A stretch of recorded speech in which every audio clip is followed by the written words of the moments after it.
Ese señor Limón era el secretario de Educación, cuando les estoy planteando esto de los libros.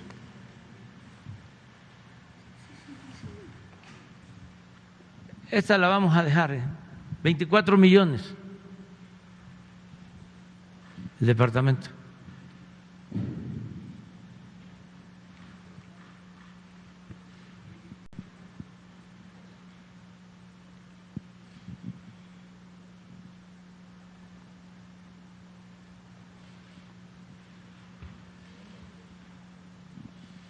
En una sola exhibición. Ignacio Morales Lechuga.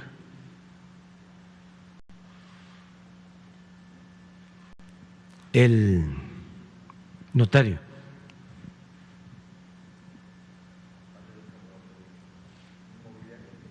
Ah, sí, ¿a quién le compraron, no?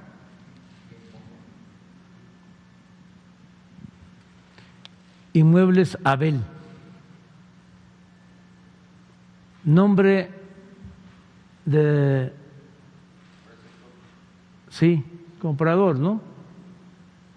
Carlos Rodé de Mola.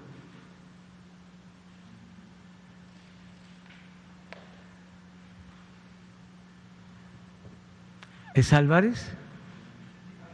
Sí, no vaya a ser otro.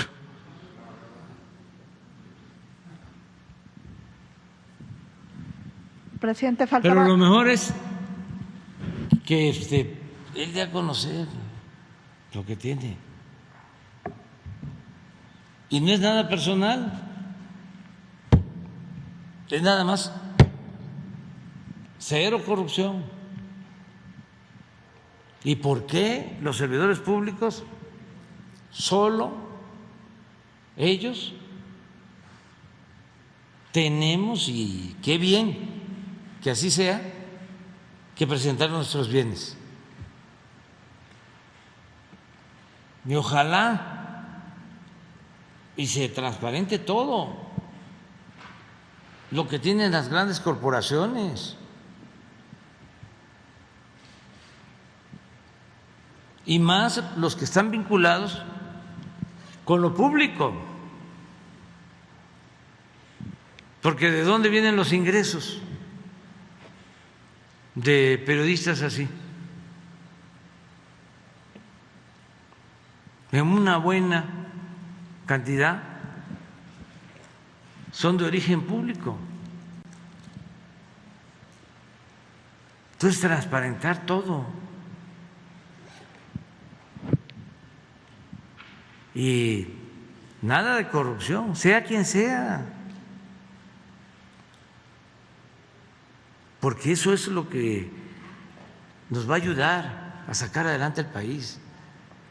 Porque, repito, ese es el principal problema de México, la corrupción política. Ese fue por siglos, bueno, desde que llegó Cortés. El mismo Bernal Díaz del Castillo, en su Historia verdadera de la Nueva España, describe de cómo se roban los invasores españoles el tesoro de Moctezuma, y los soldados de más rango empiezan a quedarse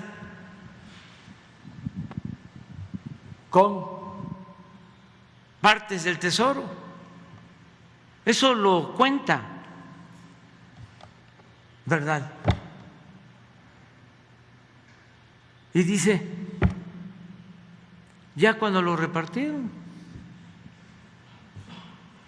no era nada, ya se lo habían robado. Y durante la colonia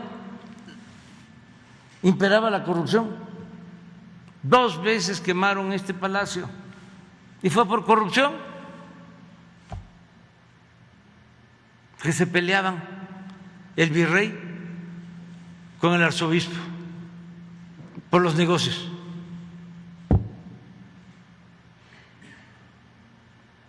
Y luego, en el siglo XIX, lo mismo, corrupción. Imagínense la corrupción tan grande que significó el que nos hayan arrebatado más de la mitad de nuestro territorio. Y los grandes negocios en el porfiriato, la entrega de los bienes nacionales, como en el periodo neoliberal, a sus allegados, las compañías deslindadoras. Declaró Porfirio que todo el territorio nacional era público, que eran terrenos nacionales, y los puso al mercado y los vendían pues a muy bajo precio a sus allegados. Pero además las compañías que llevaban a cabo el deslinde de grandes cantidades de terreno que ni siquiera usaban teodolitos, no hacían mediciones, no deslindaban nada, sino era todo por cálculo, porque estamos hablando de 1 millón de hectáreas, de 2 millones de hectáreas. Bueno, por ley, a esa compañía, siempre vinculada a Porfirio Díaz, de los científicos, abogados famosos, cercanos al poder, les entregaban una tercera parte de lo que deslindaban. Si era 1.333.000 hectáreas, y tenían derecho a comprar el resto a precios bajos. ¿Qué produjo esto? Pues una gran acumulación de terrenos en pocas manos, grandes latifundios.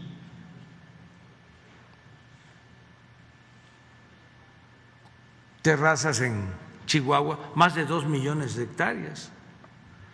Ramón Corral en Sonora, Policarpo Valenzuela en Tabasco. Estamos hablando de grandes extensiones, por eso decían, Terrazas es de Chihuahua. No, Chihuahua es de Terrazas.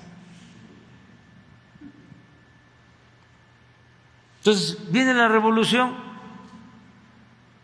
se piensa, ¿no?, que se iba a enfrentar el problema de la corrupción. No, no pudo la revolución con eso. El mismo Obregón contaba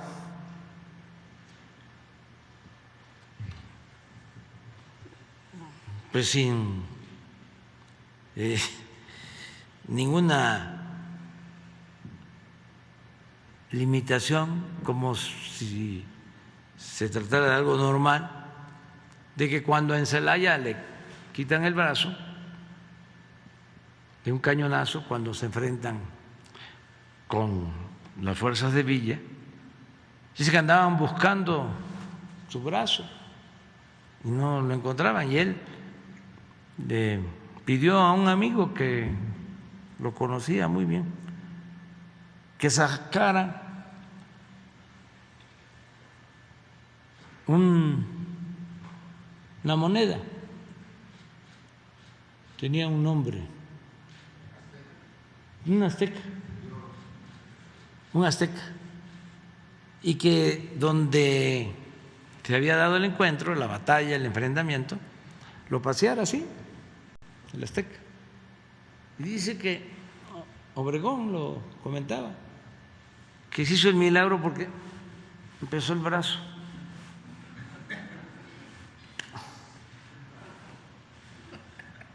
A ir hacia la Azteca y lo agarró y así encontró su brazo. Y hay historias, ¿no?, de corrupción narradas pues por los grandes historiadores. Don Daniel Cosío Villegas decía en un extraordinario libro que lo recomiendo, un ensayo para los jóvenes porque es vigente, que se llama La crisis de México. Es de los años 40 del siglo pasado. Él asegura que lo que acabó con la revolución desde entonces era la corrupción. Dice, nada ha dañado más que la corrupción. Y luego hasta don Jesús Silva Gerso, el mayor, hizo todo un análisis también del problema de la corrupción. Un expresidente que no fue muy corrupto, no fue corrupto, de los tres que estuvieron después de Calles, que fue presidente fundador del Partido de la Revolución Mexicana, expresidente, que era de Tamaulipas, Porter Gil, Emilio Porter Gil, decía que la corrupción era de las empresas más lucrativas de México. No, que la política era de las empresas más lucrativas de México. Lo decía cuestionando. Y eso siguió predominando. Don Jesús Silva Gerso decía que era una curva ascendente, ascendente, ascendente, que llegaba hasta un sexenio que no voy a mencionar ahora, y que después con Ruiz Cortines había iniciado un descenso, porque también don Adolfo era honesto. Y pues de ahí vinieron cosas que ya ustedes saben, que aquí hemos repetido, ¿no? Cuando escribe sus memorias,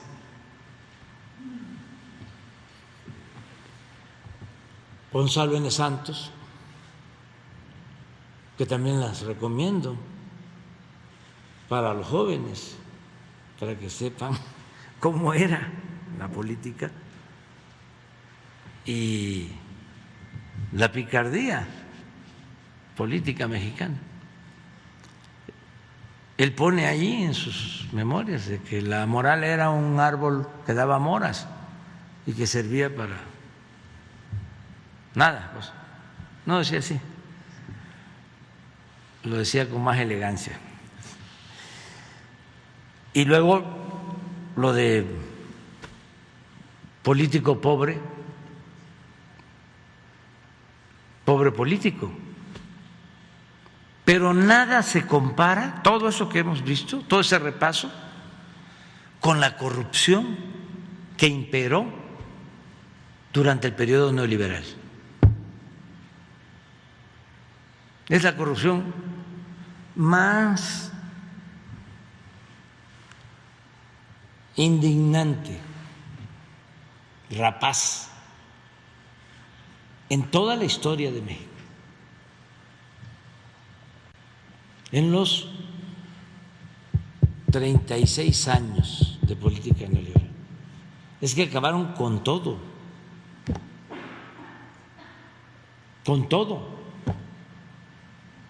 y superaron a Porfirio Díaz en saqueos, en entregas de bienes de la nación. Pues nada más, hablábamos de las compañías delindadoras. Porfirio Díaz llegó a entregar 50, 60 millones de hectáreas. Sí, pero en el periodo neoliberal fueron 120 millones de hectáreas. Nada más les voy a poner un ejemplo. El general Cárdenas le entregó a los campesinos de 1934 a 1940 a 1 millón de familias mexicanas, de familias campesinas, 18 millones de hectáreas.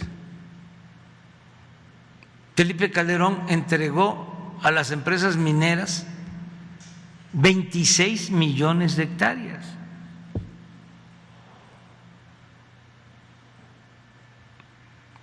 Y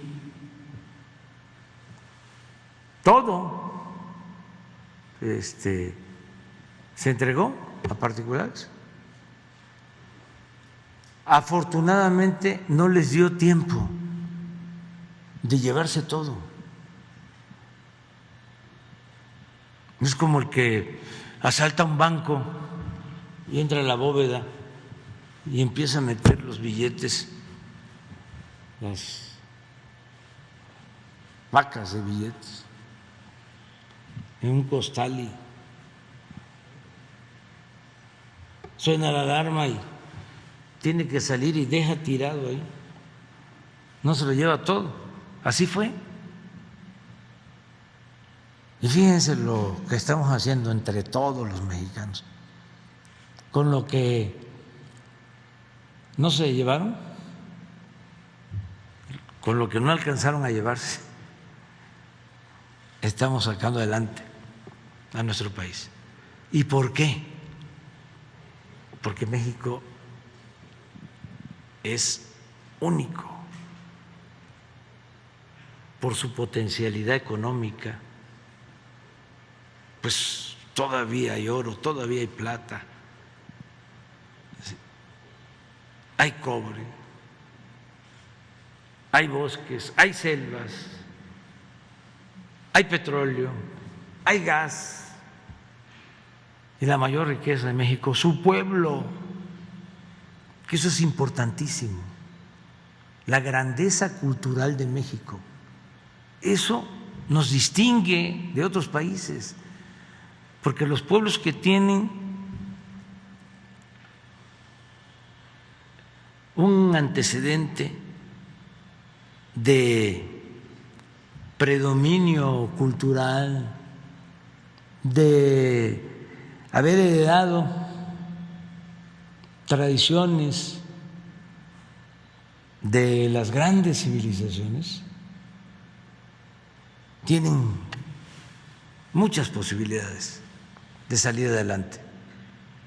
De ahí dimana el amor por el trabajo del mexicano. Mexicano contrario a lo que piensan los conservadores, ¿no? Porque un conservador tiene esa idea. Ahora ya no lo dicen porque también son muy hipócritas, pero sí lo piensan, que el que está pobre es porque no trabaja. Ahí está el ejemplo de los migrantes. Imagínense cuánto están mandando a sus familias. Más de 50 mil millones de dólares allá, donde hay oportunidad. Trabajan y se dedican a eso, a trabajar día y noche. Es un pueblo trabajador, los mejores trabajadores de la construcción, los mexicanos. Pues por eso salimos y enfrentamos todas las calamidades: corrupción, saqueos, pandemias, inundaciones, temblores, todo por esos antecedentes. Yo hablaba en una ocasión de cómo bombardean y destruyen prácticamente Japón, y de los escombros resurgen por la cultura. Por eso es grande nuestro país. Ya se nos fue el tiempo.